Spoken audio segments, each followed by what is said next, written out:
So here's the heater box, partially disassembled on the bench.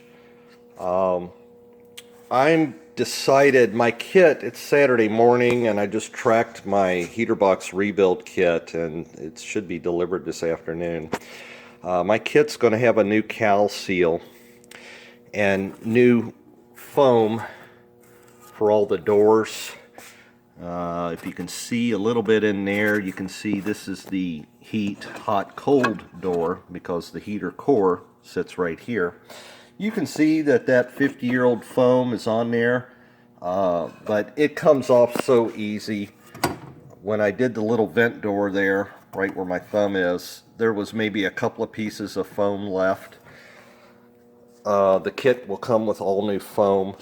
I have removed the mostly disintegrated foam that went around all these edges here and cleaned it up with rubbing alcohol and a steel wool pad. So the kit comes with new hardware, new foam to go around here. Now the purist, if you're one of those Mopar purists, you can go ahead and just stop the video now because you're not going to like what I'm going to say. The plan here, a lot of Mopar people, they'll go as far as they'll drill the rivet out and they'll bead blast this and paint it silver, and they'll disassemble the vent completely and bead blast the vent door.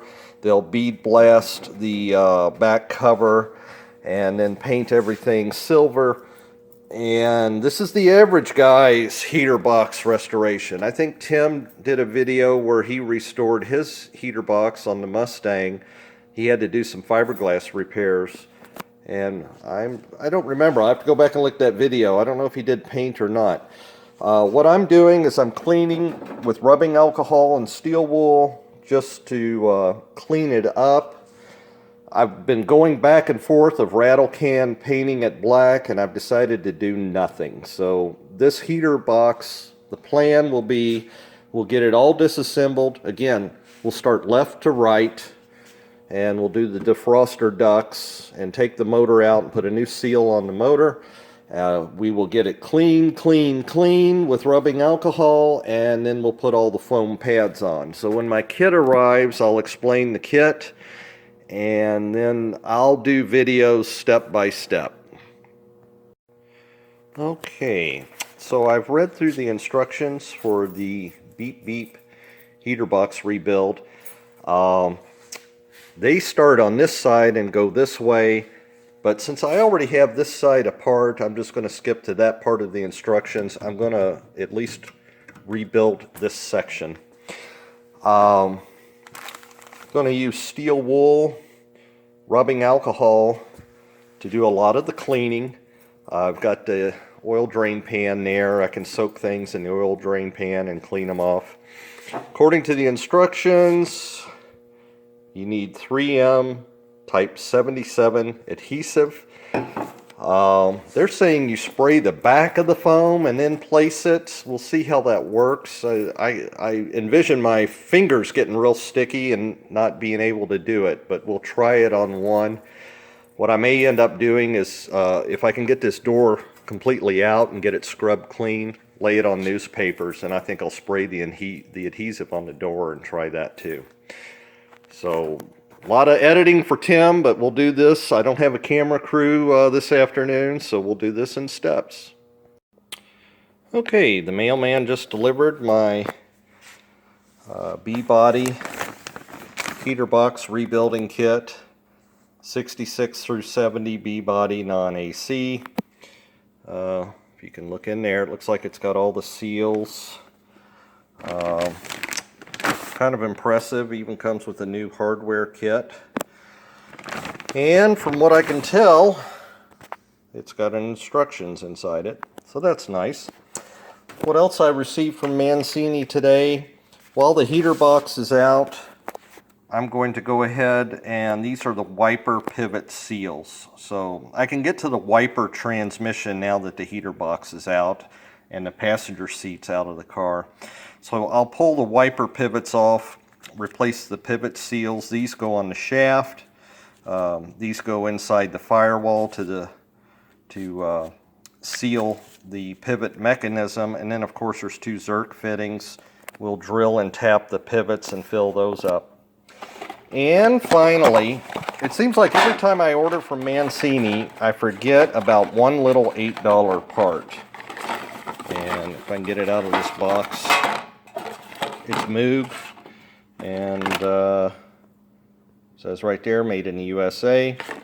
So these are the upper control arm bumpers, and they're original on Beep Beep. And over a year ago, when I did the disc brake conversion, I wanted to replace these. They're only $8 or $9 a piece, and I keep forgetting. You know, I can't order $16 worth of parts and $20 shipping.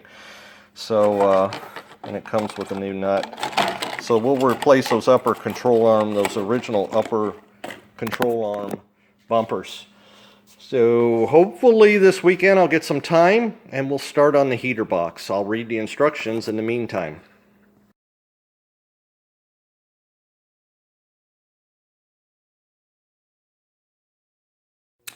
So here's an average guy's tip for you. I just did the foam on the fresh air door. Try to get you a little bit of lighting there. What I use is like a magazine circular, and the place to be glued, you know, I'll lay there. I'll place the foam on the page opposite and then lightly spray the foam, pick it up, glue it on, and now you've got sticky stuff on that page. You just rotate to a clean page for your next piece of foam. So that's a tip I learned a long time ago when I saw a body shop actually gluing some panels on an old F-body GM car. Tip of the day there. Okay, so here's the vent door. About the only thing that I question in the kit is these anti-rattle foam washers. This is what I took out. Much thicker than what goes in. But the instructions, they identify 4 foam washers here for the stud to firewall. And then down here they show 2 anti-rattle washers for the vent door. Well, I got 6 of these foam washers. They were all the same size. Obviously a lot bigger and not as thick, but I assume it'll keep it from rattling. We'll see. Now I'm going to take fingernail polish remover and clean up these edges for the foam weather strip that will go on. I cleaned inside the box here real well with rubbing alcohol and simple green, and it was surprisingly clean. Can't really see with the light. So now we'll get this part put in and move on.